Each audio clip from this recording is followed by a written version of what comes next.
right, welcome everybody. Today we have a very special training. I know everyone has been dealing with a lot of issues. Some people even are telling me they're losing their pants on Amazon. I can't keep up with ever-changing new rules, fees, restrictions. I'm 1 foot out the door. I mean, don't go out the door yet. I mean, there is a way, and I can't think of a better person to give this live training than Chelsea Cohen. So welcome, Chelsea. How are you doing? Doing well. Glad to come here. The fees are kind of crazy, so I'm really happy to be able to kind of explain that and help people to, strategize. Because if you understand the fees, you can kind of put more of a strategy together, anticipate and that sort of thing, and increase your profitability in 2024. Definitely. So today's training topic will be how seven-figure sellers are cutting their Amazon fees and increasing profits in 2024. Other people are telling me, they're asking, where do I stop the bleeding? Some people feel like they have the rope is tightening around their neck, with all of the fees, and they're getting blindsided by all of the fees, especially in Q4 and the new changes. So today we're gonna cover a lot of stuff. We're going to cover the concept and strategy around profit growth on Amazon in 2024. Also very important, how to know your numbers, the importance of fee projections so you're not blindsided by it. So you can understand the new fee changes so you can cut them. I know that Chelsea and Vanessa, they put together a white paper as well. So we'll offer that as a special bonus at the end. So you get a white paper on even more details about these fees. And also we wanted to present an opportunity for some of you guys. I mean, in terms of a marketplace with very low fees and your logistical advantages to also help with your inventory forecasting. So we'll cover that at the end. So make sure you stay until the end. Also, I spoke with Chelsea and she's okay with making this training more interactive. So if anyone has any questions, feel free to drop them in the chat or raise your hand. We want to help you the best we can. Okay. So before we get started, if you can drop your name and where you're joining us from, just so we know, that would be great. And we encourage you, if you're okay, if you can turn on your camera. Like Steve, we see in the audience. This way we can kind of engage, we can see you, and we can see, is this thing resonating or are your eyes glazing over, right? Is this too much? So we want to make sure, my job is to do everything I can to help sellers like you guys succeed in 2024. All right.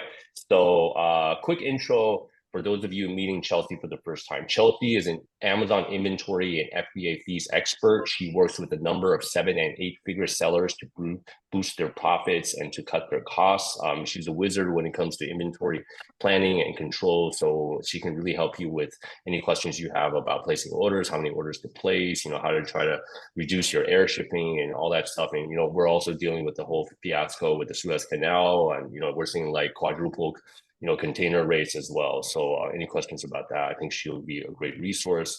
Chelsea is also the co-founder and CEO of SoStock.com, and they're Amazon inventory management software. I know a number of 7-figure sellers do use this personally. It is it does help a lot with inventory management. And she's also an alumni speaker at 7-Figure Seller Summit. So Chelsea, before we get started with the training, can you give us a quick overview? Like, who's this training for today, and why is it so important? Yeah. I believe the training is for anyone who is looking to understand the fee structure. There are opportunities that Amazon brought for people who are good at inventory management. So learning how to, I wouldn't say game the system, but knowing how to play the game better and knowing how to have a forward look at your business. So anyone who's affected by fees, I would say, would benefit from this business, and especially people who are looking to expand this year into other markets that will help them to mitigate their fees. Excellent. All right. And also, I'd like to give a quick shout out to Karen Dipple from Northern California and Steve from Nashville. All right. I'm in Tokyo, and Chelsea, where are you joining us from today? I'm in Austin, Texas. Excellent. So we have a worldwide audience today. Super excited. So without further ado, Chelsea, would you like to share your screen and we'll get the show started? Absolutely. Do this.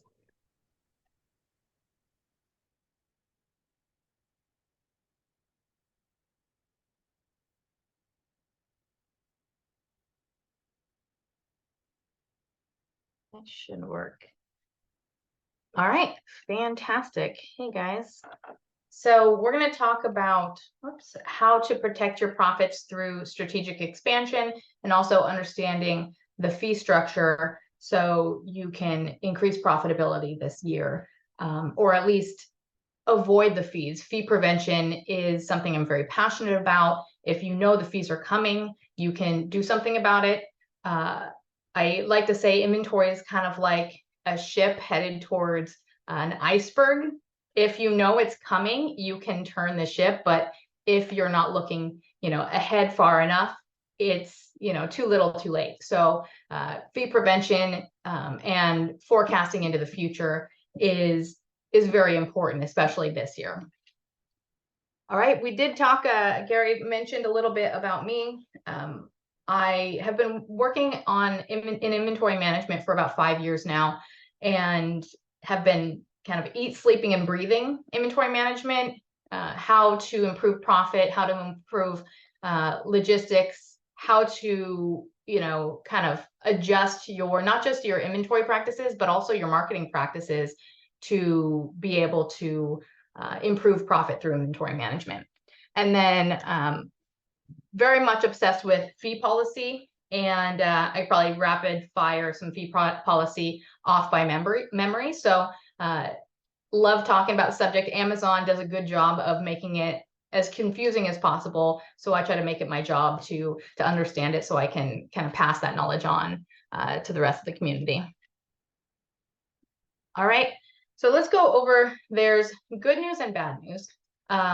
The bad news is that Amazon has been stacking fees. We call it the FBA fee stack. And that's the subject of the white paper that Gary mentioned. The FBA fee stack kind of goes like this. We had FBA fulfillment fees, monthly storage, and then long-term storage, which started at 1 year. And that game has changed. Now we have FBA fulfillment. Obviously, we have monthly storage, but then, we have something called aged inventory, and that started previously at 9 months. Now it's at 6 months, and it's increased significantly at 9 months, especially this year. So we'll go over that and then talk about how do we avoid those fees. Low inventory level fee is a big one. It was released this year, and it's one of those more kind of complex ones.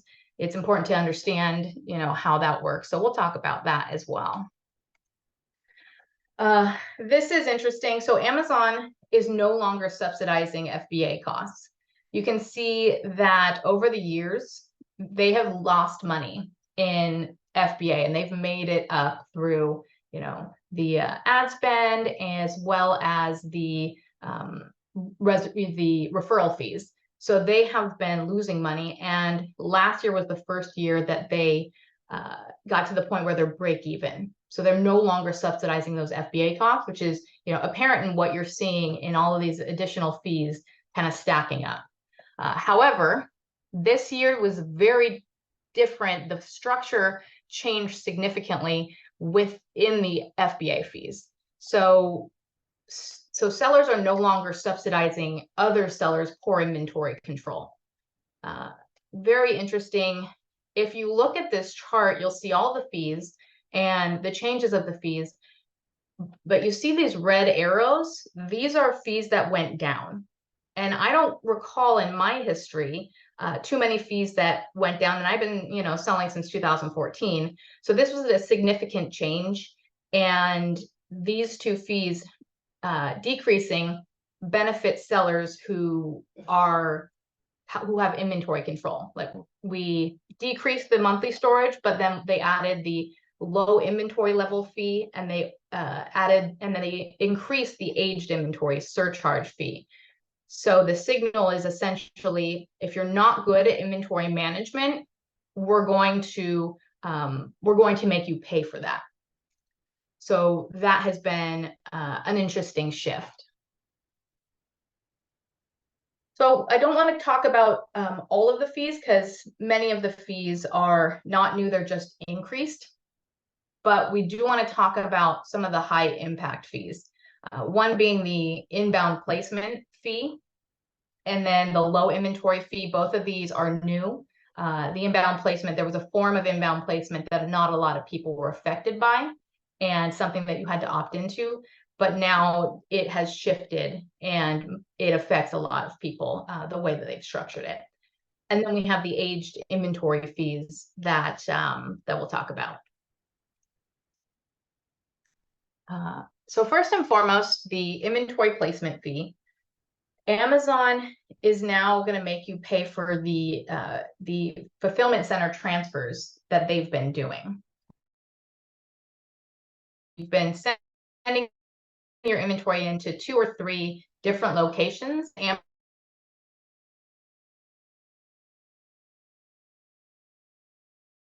want to do that anymore. You send it, and if they have to disperse it, the more they have to spread it out, the more expensive it's going to be for you.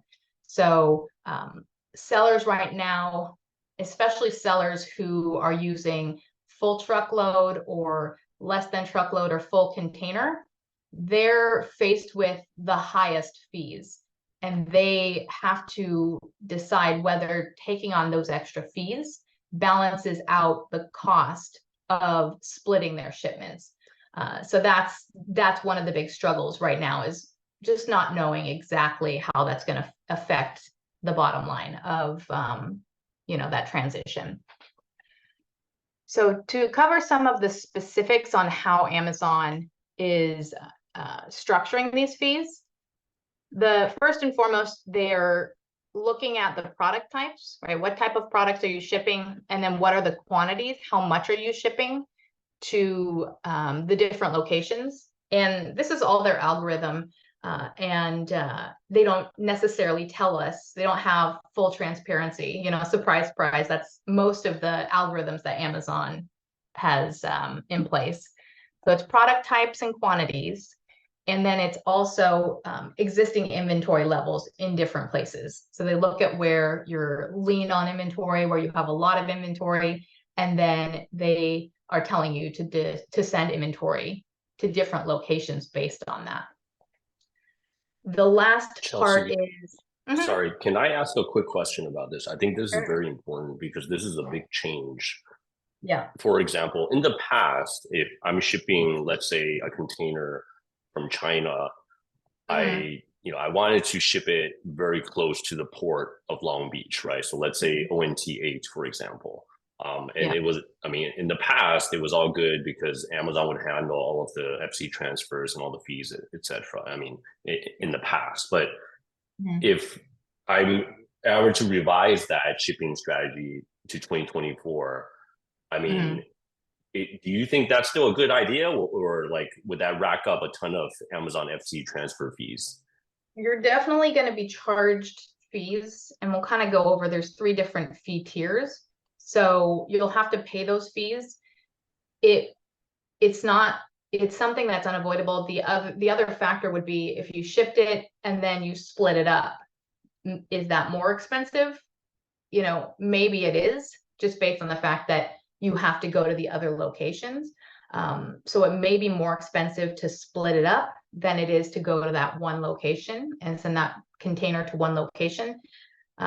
It's probably going to end up being cheaper because you're not sending it to a 3PL who then has to, break that apart, unload the container, rebuild the pallets, label the containers. All of those fees stack up. And then you're splitting those shipments to different locations, which costs different amounts. So in the end, it probably will end up costing less still, but you are going to pay that extra fee, and the fee is per unit. So it's going to be difficult to maintain the same shipping costs that you had previously. You're definitely going to see an increase. Okay. All right. Yeah. Let's keep going. I think you'll share more details about this going forward. Yeah, absolutely. So let's look at the fees, the different elements of the fees and how they break down. So the first is that these are variable fees. You have different fees by how many, by location, right? You have a kind of a range of fees. So it could be, in this case, it could be 21 cents or it could be 30 cents. And this is all per unit. So every unit you send is going to have either 21 cents or 30 cents if you choose this option. And you're not going to know until you actually have sent the inventory and kind of talk about how Amazon, lets you know how much it costs. But it's a range of fees. And then you have 3 different shipping tiers. One is the minimal shipping, where you send to one location.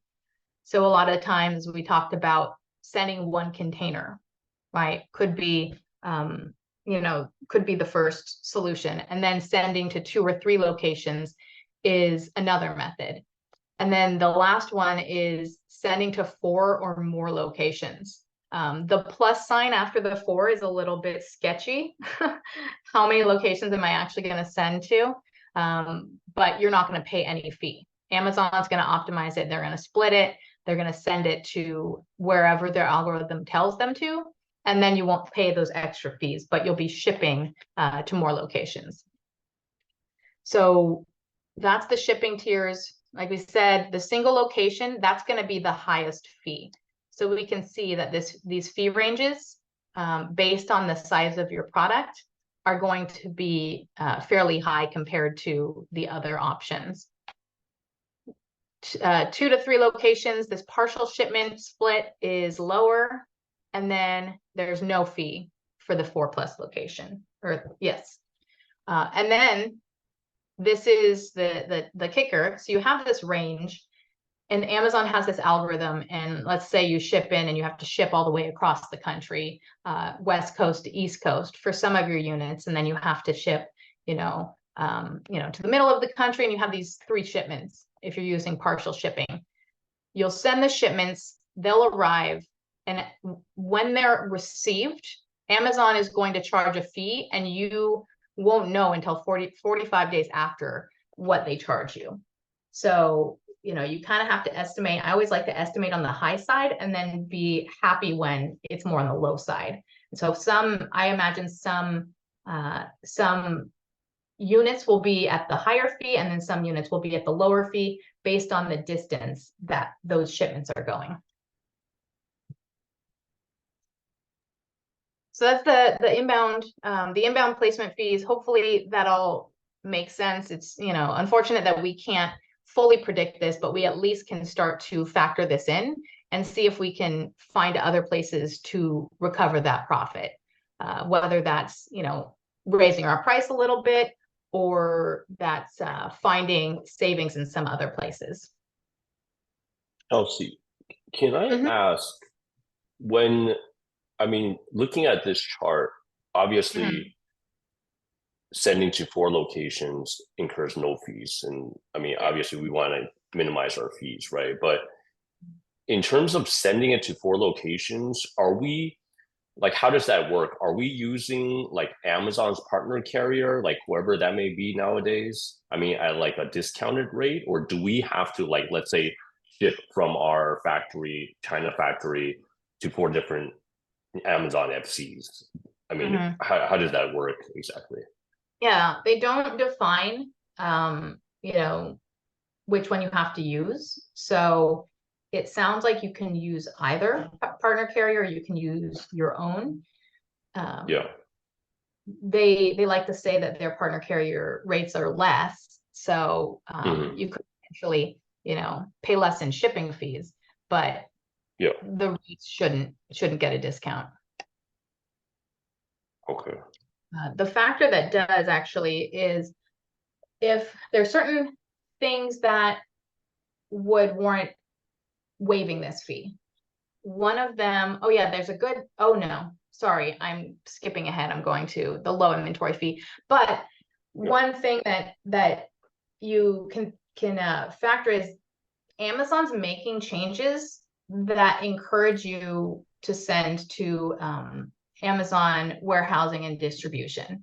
So if you were to send your inventory, your full container into Amazon warehousing and distribution, you wouldn't incur these fees. So that's something to kind of keep in mind, is that all of these fees that we're talking about, they will all be benefited by using Amazon warehousing and distribution. They've kind of stacked the deck in their favor that way. And it's, you know, so there's a lot of sellers right now looking at that factor. It is Amazon, so it's harder to, you know, you can't pick up the phone and resolve a problem and say, hey, ship my stuff right now. From what I've heard, it's very difficult to get your inventory back out of Amazon warehousing and distribution once you've sent it in.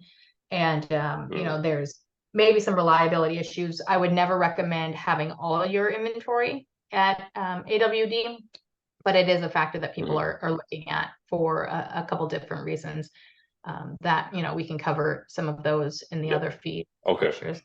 I see. And there's a question from Karen who asks, where in our seller account can we see all the various shipping fees that we paid? I can't see them in my settlement reports. So there are sections that are, you know, payments, and so you can look into the payments sections for some of these fees. There's also kind of the shipping portion. They'll charge the fees, you know, they'll charge the fees after, you know, after the fact, like we talk about, in, you know, 45 days after the fact. So you kind of have to look for them, not immediately. You kind of have to look for them after the fact. So not sure where the shipping fees are going to appear for this, but it is going to kind of lag after that point. You know, and you can, and for the fees, if you're going partner carrier, you should get the fees. You should be able to see the fees before you place that order in the shipping plan itself.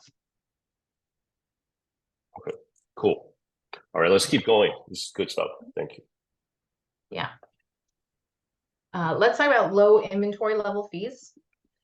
So Amazon is going to be charging you for fulfillment when they need to pay extra to fulfill your products.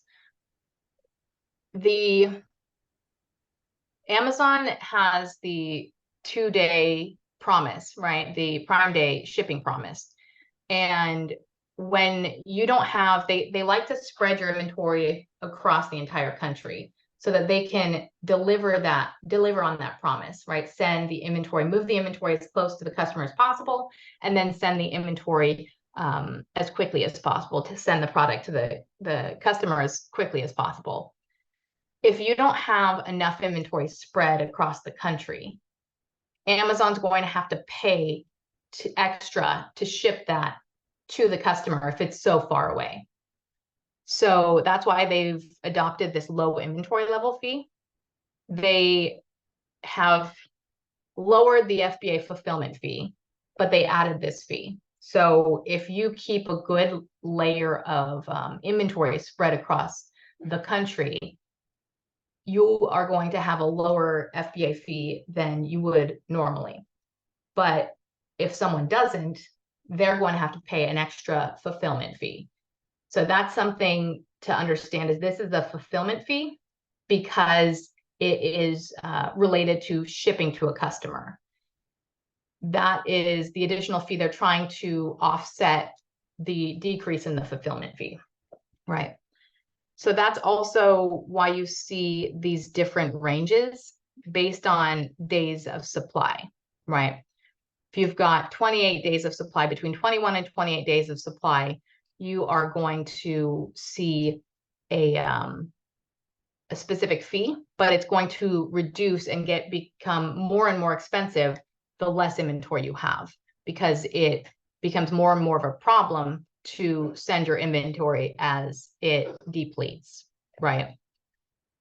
This affects standard size products. It doesn't affect oversized products. So that's something to keep in mind. It also utilizes the dimensional weight. So if you have a product that has a higher dimensional weight than actual weight, you're going to potentially bump up into a lower lower fulfillment fee, low inventory fee tier. So let's break down. There are 3 different size tiers, as you can see here.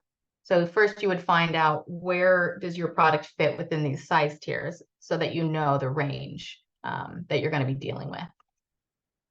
Then you have 3 different rate tiers based on how little inventory you have. And then lastly, it's important to know that this is on a parent level. So if you have a hero product in your, your parent ASIN, in your variations, right? My red one sells better than the other ones, and I've got some, odd colors that don't really sell very well. Those all get combined. The historical days of supply is based on all of those child ASINs together.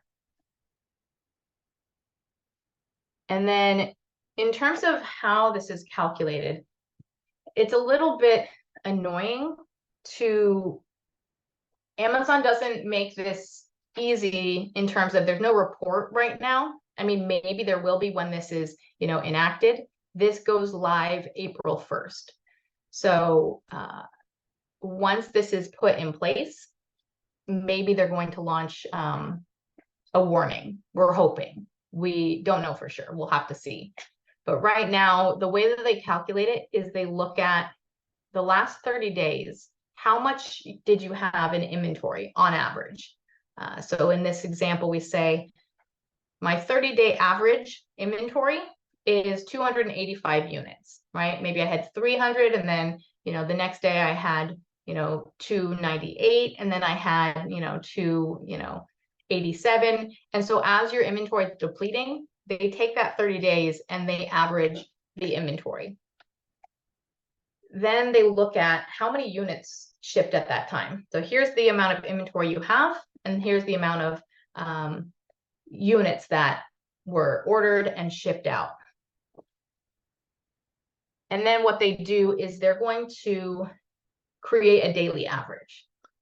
So you had 285 units, you had 330 units, divide that by 30, and you're looking at a daily average, sales average of you're selling 11 units a day on average. Then you're going to look at, based on I'm selling 11 units a day, how much does that equate in my balance of daily average, right? How many days of supply was I keeping on hand during that last 30 days? And so this shows that you were keeping 25.9 days of supply. So we take the daily average, or we take the daily average inventory and then the daily average units that you're selling. And so that equates into 25.9 days of supply. So when we remember, we start being charged at just below 28 days of supply. So this is in the range for having low inventory fees. So we say this is true, right? This fits the rules of low inventory fees. The good news is that they're not just looking at your short term. They're looking at, they call it long-term historical days of supply. So they're looking at 30 days, but they're also looking at 90 days. So if we break down the same scenario for 90 days, we look at over 90 days, I sold 900 units. My daily average is 10 units a day, and I had 300 units. So my days of supply are 30. Now that's above that 28-day threshold. So this is false, right? Both of these things have to be true in order to be charged fees. So even though my 30-day average was low, my 90-day average is higher. So Amazon's going to not charge you fees. Both of these things have to be true. So we say no fee is being charged on this one. Similarly, if we have a similar situation, but we have less days of supply on that 90-day average, Then we look at the same scenario for the days of supply, and then it's true. And then we look at 90 days of supply. Oops, that's 0.1. We look at 90 days of supply and we find that these are both true. And then if they're both true, we're going to incur a fee. So both of these things have to be true. This is how the math kind of lays out. You could potentially do this as an average if if there's not a lot of volatility in how much inventory you keep. You say, on average, I keep about 900 units. I sell about, X number of units. My days of supply are generally around, 45 days, or I always try to keep, 60 days of inventory, and you're pretty steady with that. You shouldn't have to worry about this. It's when you are so close to kind of the bottom end of the amount of inventory and you keep, on general around 30 days, which some people do, right? They try to turn over their inventory. That's become an unsafe practice. We used to say 30 days of buffer stock is a good idea. You keep your storage fees low. But now we're saying the minimum would be 35 days. And that's even kind of cutting it close because you only have a week's worth of supply. If you have a big spike, you could have a problem in the 30-day average. But if in general you keep a good amount of supply of inventory, then the 90 days might end up balancing you out. So, it's not something that you have to necessarily worry about, if you keep that amount of supply, but if you're used to running fairly lean, that might be something that you want to kind of look at and adjust. Now let's look at what happens when we do have the low inventory level fees when they kick in. And this might be something where you're looking to liquidate a product. It's not profitable. It doesn't sell very quickly. It would be a good idea to liquidate it now in the next month, because April 1st, this fee is going to hit. So you have until April 1st before that kicks in. And you may end up in a situation where you run out of, you hit that below that threshold. So it's important to know that it's a good idea to liquidate. Now, if you go below the low inventory level fee, if you, let's say, are selling 100 units a day, you would be falling into, you would potentially be falling into that category, and you would be paying 36 cents per unit. 700 units, you're looking at $252 in extra fulfillment fees. So all these things stack up as you sell less and less inventory. This could end up costing you over $2,000 to run into a stock out, and then there's lost revenue. So it's important to kind of keep your eye on this and make sure that you're not, you're not running too lean into a stock out. All right, after we go into the low inventory fees, so actually, it's a good idea to kind of track this. You would have two different scenarios.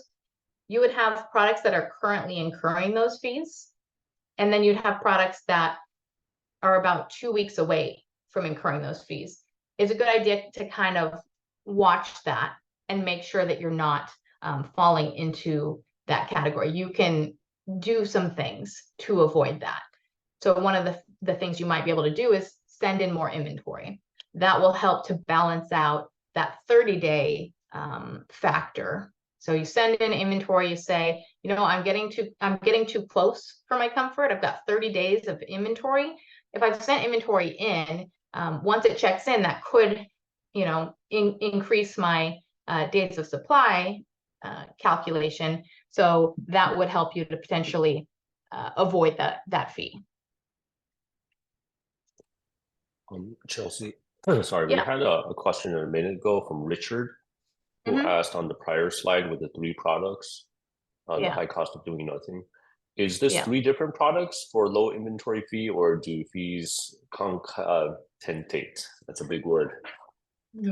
Yeah. So this would be the same product. This would be, we have a product, it's selling 100 units a day, and it's below that threshold and it's going out of stock, right?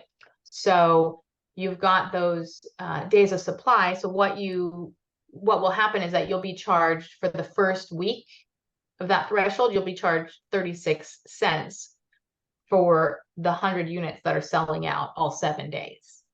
So 7 days, 100 units a day, that's 700 units. That would be charged this first fee. And then the next week, you're looking at an increase. You're looking at 70 cents per unit for that next 700 units. And then the last is 0 to 14 days. So you've got this last fee that kicks in. You know, as we go into less and less inventory, Amazon increases our fees because they're having to send more inventory out to farther locations. So then that fee kicks in for the last 14 days, and these would all add up together to make over $2,000 dollars in fees over the course of this stock out. Okay. That makes sense. Yeah, and we had another question from Abdullah. Mhm. What will be the best option? Is it to close the listing if our inventory is on the way or still under production? Right. So yeah, would recommend you can close the listing. It depends on how far out until your inventory goes arrives. It's going to take a while for Amazon to kind of reset. If you are close to, let's say you're at 7.4 days, you'll be charged a little bit. You could slow down your sales, and what that's going to do is you'll be incurring less fees. So if you see your inventory, it's probably 2 days out, you would slow down your fees, and so there's less units that incur those fees because you're only incurring them on all the products that ship out. So if you want to slow down your fees, maybe you're selling 10 units a day and you want to slow down to 5 units a day, you could raise your price. Keep an eye on your ranking. You don't want your ranking to fall too low.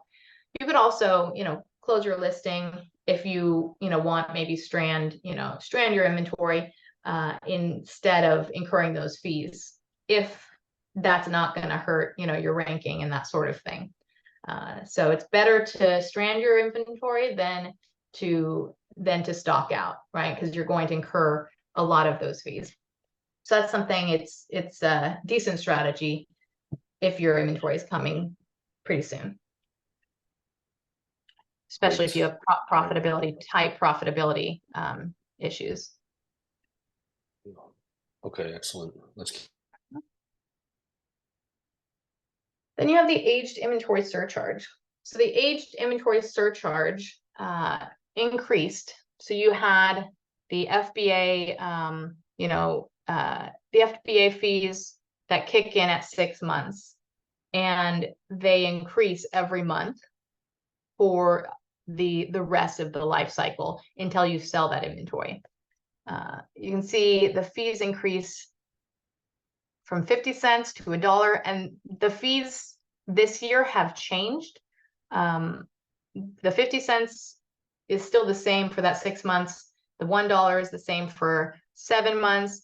8 months, 8 months is the same. But then when we hit 9 months, it was already a big leap from $1.50 to $3.80 per cubic foot last year, and then it gradually increases.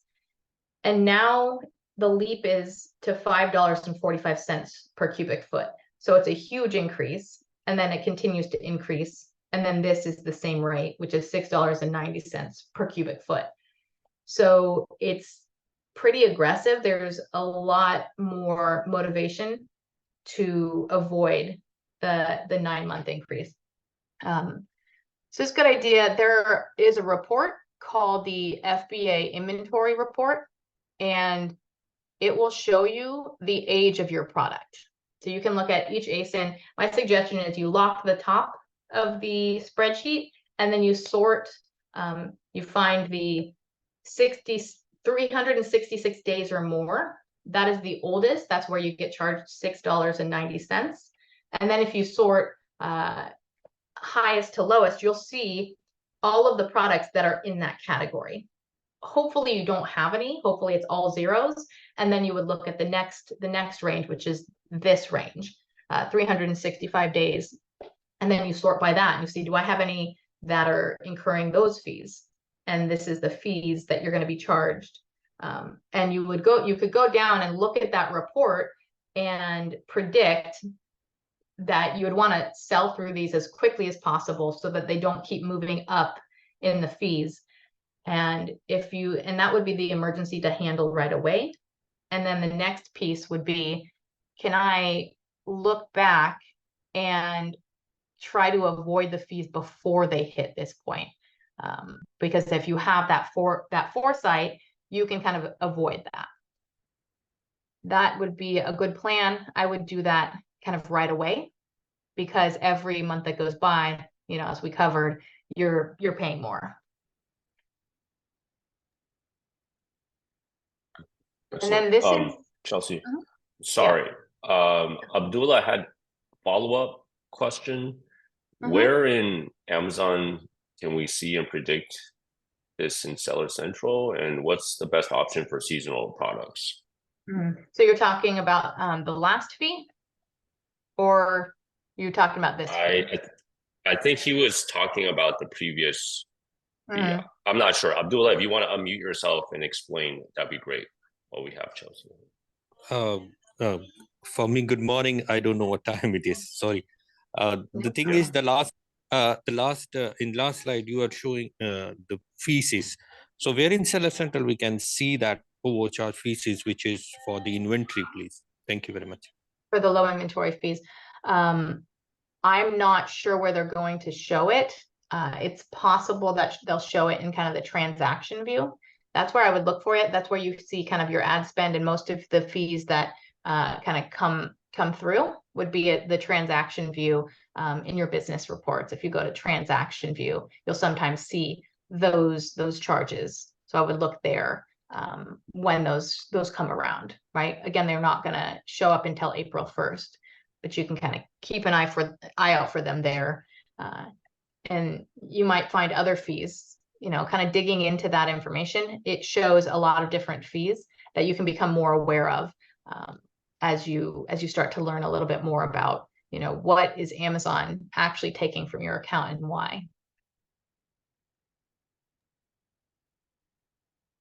So hopefully that answers. And do you have any advice about seasonal products? Because obviously, I mean, some things sell very high and then they go down low, and any feedback for him? Yeah. So it depends on the season. If the season is shorter, it's possible to avoid some of those fees, right? As you come out, the 30 days becomes lower.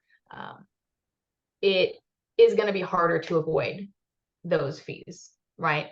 Especially, looking at, you've got less inventory and then you've got that spike. So it is going to be harder. And in Amazon's example in the policy, they do show the scenario that they show does show incurring fees. Some of the other scenarios don't show incurring fees, like very slow selling products. But the seasonal one shows fees. So it's going to be harder for sellers who, do have seasonal products, but it's, that's kind of, it's a good idea to test those out. That's what I would probably do. If you export your seasonal time period, I would do 2 months before and then 2 months after. You can take that and you can run those scenarios where, you do the average of those 90 days and 30 days, and then you calculate it. So at least you kind of know what to expect. And if your season might be a little bit, more of a liability than another season. Oops. Excellent. I lost my screen. I lost my my video. I bumped my computer, so I think I can. There we go. Okay. Okay. All right. Yeah. Amazon doesn't always play fair. Okay, let's go over the aged inventory fees. So we got into this, and then moving into what is the actual impact of aged inventory. So in general, storage fees over time. So Amazon did decrease this monthly storage fee. They decreased it by 9 cents per cubic foot. It was 87 cents and now it's 78 cents. But your product is still, the thing to keep in mind is that every month your fees are increasing. So the inventory that you have on the first month is not the same as the inventory that you have in the 7th month. So these fees are doubling each time. And then in, we say this is 4th quarter, then 4th quarter, they're going to leap up to $2.40. So you've got this range where it is more expensive. And that's where in November, you had a bunch of people who said they got slammed with fees they weren't expecting. It's because October, they sent in a bunch of inventory and then that inventory got charged. And then November came around and they just got slammed with that $2.40 per cubic foot. So that's something to keep in mind. This does affect your profit. So if you calculate your profit just based on your landed cost, you may think that certain products are profitable.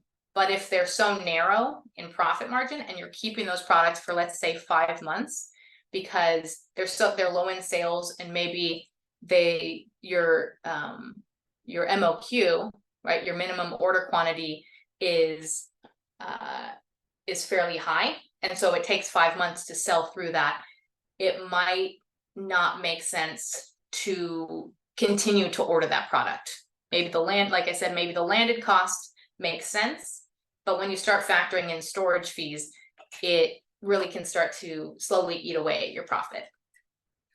So it's important to keep that in mind. And then this is the aged inventory fee.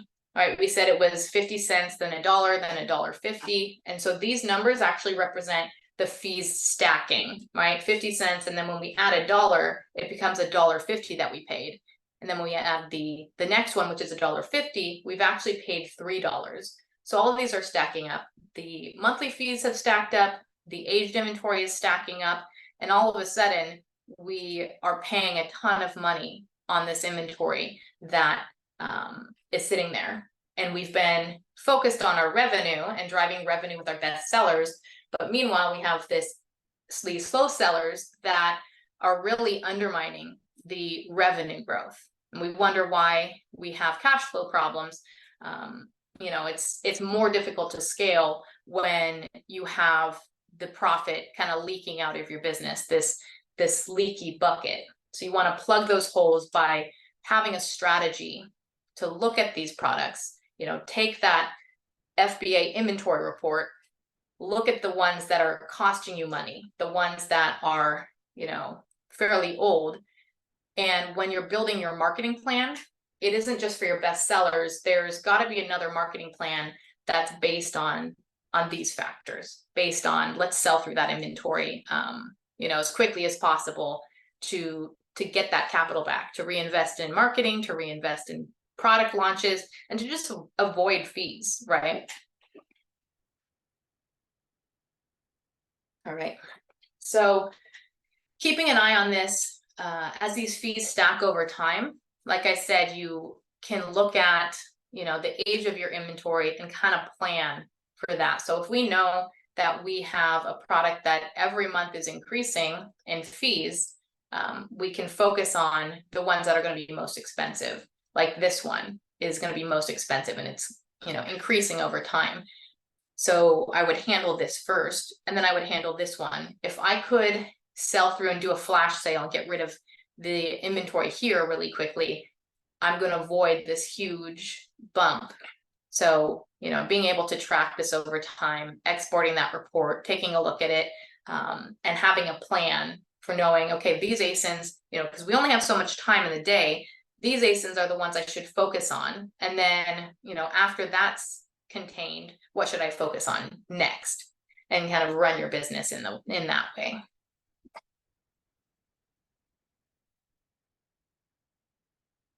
So if you know the rules of the game, you can play the game better. This will be in replay, so you can look at the replay and kind of go over some of these, but just kind of as an overview, we talked about the low inventory level fee. and that you should, here are the rules like we talked about. This is kind of a cheat sheet. And then we talked about higher buffer, and then trying to track, when you get kind of 2 weeks out from incurring those fees, so you can try to, adjust your strategy. Then we have the decrease in monthly storage fees. So, you can factor in, how do I, even if I have a decrease in monthly storage fees, I still want to reduce my monthly storage fees. So you can have less days of supply. And, that means you have, less inventory that is being charged. Of course, you have to balance it out with, this fee right here. And then you can also resize your product. So if you're getting, we'll stay to the end, get the access to the inventory profit audit. One of the things that we do is we look at your entire catalog and we run it and see if you're really close to the edge of being in a lower fee tier. That will apply to potentially reducing your fulfillment fees. And if you're shrinking your product, that means you've got less cubic feet. And so the monthly storage fees are going to be reduced as well. Then as far as fulfillment fees, like I mentioned, resizing your product, some products we've done tests, and it is just a matter of, shaving off, let's say, 1/10 of a pound, or, half an inch on any one side. And then we get into a lower size tier and save, 20 cents per unit. You can have those situations. So when we run the account, we'll look at the entire catalog and we'll see if there's any opportunities to do that. And when it's close enough to the edge, it's worth a remeasure. You send in a request to Amazon and you say, can you remeasure this product? If you think that them measuring it, maybe they made a mistake one time. And so if they remeasure it, they might reclass it into a lower tier. And if not, you could potentially reduce the size of your product. If you're using poly bags, that's one of the biggest causes of bumping up to a higher tier, because the bag can be stretched out, and maybe they flattened it out and it got into a higher size tier because of that. So if you're using a poly bag, make sure that it's wrapped pretty securely. And if you are, if you've got other products, maybe you work with your supplier on how can we condense the size of this. So that's resizing. And the other opportunity is that Amazon changed their fee structure. So they created more weight categories. They used to do it in increments of a half pound, right? Every half pound, you go into another size tier. Now it's a 1/4 pound. So it's possible that you used to not be so close to that other fee tier, and now you might be closer than you think. So we've restructured the resizer tool that we've created to account for those new fee structures. Oops. Then we mentioned AWD. Right? If you've got peak storage, it might make sense to have some of your products with Amazon warehousing and distribution. Test it out. I would test it out off season, not test out, in fourth quarter. You decide to try something new. That's never a good idea. To change up your process untested on, fourth quarter. So I would try this earlier in the year. See if you can trust, AWD. I've gotten good feedback as far as them being able to deliver. There's other, pros and cons that we talked about, but the rates that you're going to have year round are 48 cents per cubic foot. So that's lower than, the 78 cents on Amazon. And then we get bumped up into $2.40 per cubic foot. So it can be, fairly significant savings. And that again is stacking the deck in favor of using AWD. So they're giving a ton of benefits, for that reason. Low inventory fee is also waived when you're using AWD and you have auto replenish turned on. So all the fees that we've talked about so far are positively influenced by using AWD, go figure. And lastly, aged inventory. We talked about those. However, one other thing to know is that it's assessed on the 15th. So as long as your inventory is, sold through on the 15th or removed, removal is very expensive. So run the numbers on that before just removing it. As long as that inventory is removed or is sold through before the 15th, then you'll be okay, because Amazon charges it. They assess it on the 15th of each month. I'm not sure where I am in terms of time. I think that we can go through this. Should I kind of speed up on this, or are we, I know that let's speed up. We're almost out of time, but yeah, let's go through it. So we'll just go through really quickly. Japan, when you start looking at the fees, Japan's fee structure is very different. They don't have the inbound placement fee. They have low inventory fee, but it starts at 14 days. It doesn't start at 28 days. So you have a significant advantage there. And the fee structure is a lot cheaper, the fees that you're going to be paying. Then you have the aged inventory surcharge. Instead of starting at 6 months, it starts at 9 months. So if you have inventory that's, not, you're turning that inventory over, then you'll be safe from those fees. And then the rates, the rate range is much better there.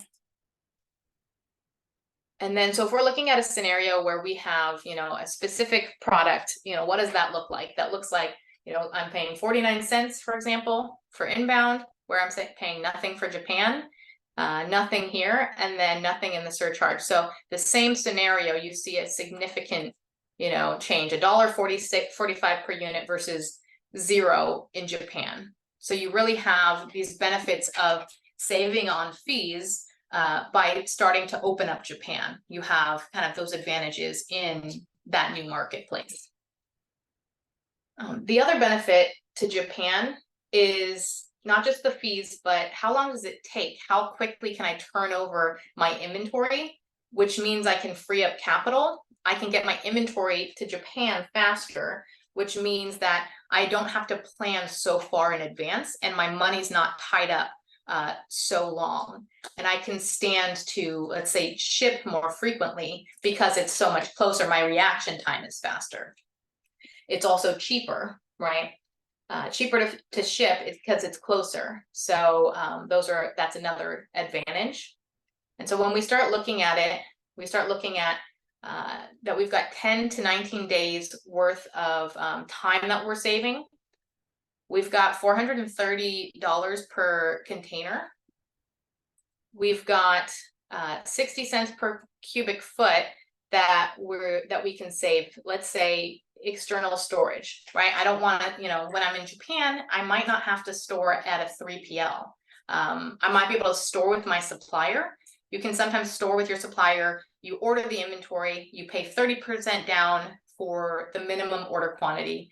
And then you say to your supplier, can you hold my inventory and then ship it out as needed? So I'm shipping it out a lot more frequently to Japan, storing it with my supplier for nothing.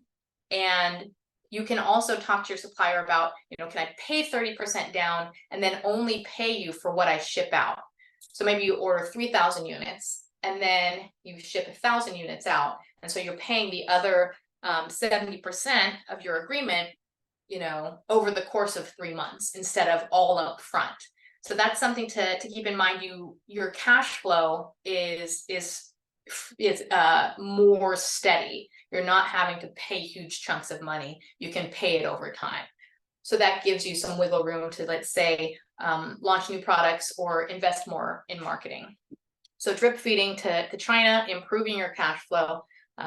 Japan has a lot of additional benefits. It's a market that is worth exploring, especially to offset, like we talked about, finding ways to offset the fees. This would be a good approach to gain more revenue while paying less in fees.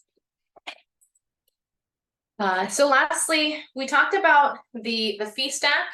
And Gary, I believe that you said that you were going to be sending this out also in the replay. Yes, we will. So for everyone that RSVP'd, they'll get an email with the link for the replay as well as the bonus with the fee stack white paper, as well as the free inventory audit. Absolutely. Excellent. Yes. So we're walking through the fees. So a lot of what I talked about, the other fees are covered, and we give kind of some case studies and some examples to show you. So we've put a lot of work into the fee stack paper. It's definitely of benefit if you want to learn more about that. And then lastly, here's the QR code and the link to the free profit audit. You will have your profit audit run, and myself, or most likely myself, or one of my team will go over that with you. So I believe I'll probably be the one talking to you about this, which is being able to find the time and learn a bit more about your business is very helpful, especially learning about what your strengths and weaknesses are when it comes to inventory. Excellent. I just wanted to highlight this. This is a free inventory profitability audit call with SoStocked. So this is basically, they're going to help you identify your strengths and weaknesses in your inventory, especially to improve profit this year, and you can avoid fees. And I mean, this actually takes up Chelsea's own time, and like normally they charge like $200 for this, and you guys will get this for free. So I highly encourage you guys to take advantage of this. I just dropped a link in the chat as well, because I mean, we covered a lot today, but everyone's business is different, everyone's product is different, all the details are different. So if you really want to increase your profits, cut your fees, and really get to know this, highly encourage you guys to take advantage of this right now, before it's too late. All right. Yeah. So absolutely. Excellent. Yeah. And I look at every report. I make sure that all of the reports make sense, because every account is different, and maybe something that applies to one person's business doesn't apply, to someone else's business. So yeah, I do take a look at every single one of those and make sure they're streamlined for your particular business. Excellent. All right. Thank you so much. Any other questions, guys, before we run? I know we're a couple minutes over time. I saw that MFAG said that they came late. Did you mention a tool to track how much we're paying on ASINs that are costing us a lot on fees, i.e. long-term fees? Yeah, so the profit audit is, it will help to do that. It will look at any fees that you have, any fee liabilities, and also look at, for the next year, are there certain ASINs that you have problems with? And then the other thing that I mentioned is the FBA inventory report has information on inventory age, which should be helpful. Yes. Okay, so definitely check that out. I see a comment from Abdullah. Supply chain slide, Japan versus UA, low sales velocity, so low profit. So, I mean, one of the misconceptions about Japan is that it's not worth selling in. It's actually the 4th biggest marketplace in the world. There's like 126 million people living in Japan, and Amazon's the biggest platform. So actually, there's not that much competition. Like in terms of sellers, it's only rank number 8.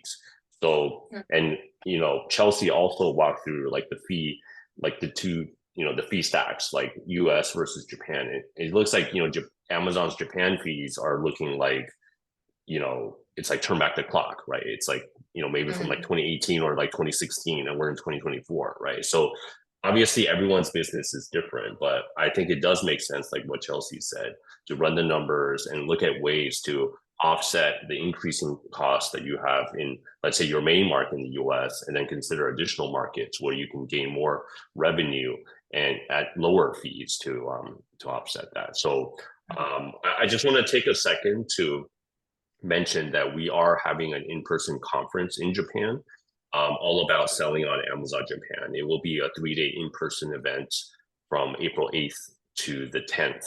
And, we cover all A to Z, how to sell into Japan. And I'm just going to drop the link in the chat if you guys are interested in learning more about the Japan opportunity. It's the 7-figure seller Japan mastermind. Okay.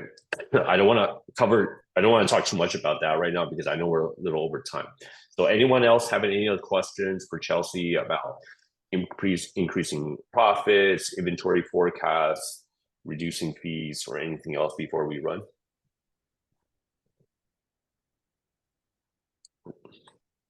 We're good? Okay, excellent. I just want to again highlight the two bonuses that Chelsea has for everyone. The white paper on the fee stack, that goes into all the details about the fees, so you guys can get smart about that. And then the profitability audit that you can book with Chelsea. All right. So Chelsea, we covered so much today. Thank you so much. I'm all about the 80-20 rule. So if you were to distill down everything you covered today, what's the number one recommendation you'd like people to take away from your training today? Absolutely. I would say the aged inventory fees, those can sneak up on you. So looking at the FBA inventory report, like I said, we run that for you if you get the profit audit, but downloading that inventory report, looking at it, I'd say on a monthly basis at least, and making sure that you know the age of your inventory and you have a plan to sell through anything that's getting up there. Excellent. I need to do that like ASAP as well. So thank you. And and some comments in the chat. Abdullah says, thanks a lot for all the information. Barbara says, thank you very much. Chelsea and Gary. Shimi says, amazingly helpful. Chelsea, thank you. All right.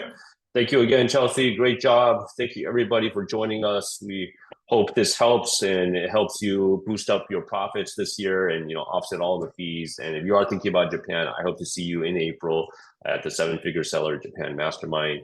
And I wish everybody good luck, and we will see everybody at the next session. Bye, everyone.